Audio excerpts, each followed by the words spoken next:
Ces mails professionnels, c'est le but des vacances. Mais en fait, le droit à la déconnexion numérique est depuis quelques mois inscrit dans la loi. Aux entreprises de faire le nécessaire pour trouver des solutions, éviter l'utilisation des emails en dehors des heures de travail. C'est dans ce contexte qu'une start-up de Verne-sur-Sèche a imaginé, vous allez le voir, un logiciel novateur. Catherine Genot, Marc-André Mouchère. Dans cette start-up, pour des entreprises de plus de 200 salariés en moyenne, on analyse les échanges professionnels des salariés par email. Pas leur contenu, mais leurs usages et leurs flux. Objectif, mieux gérer l'utilisation de ces messages devenus trop envahissants et permettre aux employés de se déconnecter.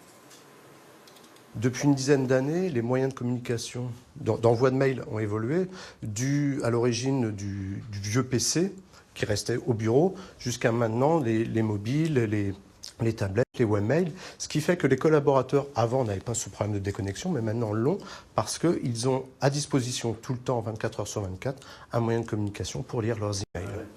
L'audit réalisé ici offre un diagnostic complet des échanges d'emails hors des heures de travail.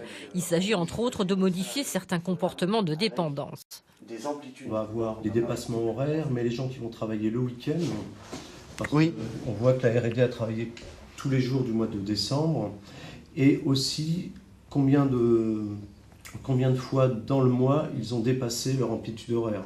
Donc on peut Stress, burn-out, mauvaise ambiance dans l'entreprise sont parfois les conséquences de ces usages. Un salarié qui arrive à se déconnecter pendant plusieurs heures, plusieurs jours, c'est forcément un salarié qui ensuite sera plus à même de pouvoir répondre avec efficacité. Un outil comme vous dites ForMail permet aussi de lutter au-delà du droit à la déconnexion, de lutter contre ce qu'on appelle l'infobésité, le surplus, la surpression liée à l'utilisation de l'email. Dans les entreprises, nombreux emails envoyés sont inutiles. Mieux gérer l'outil offrirait plus d'efficacité et de bien-être.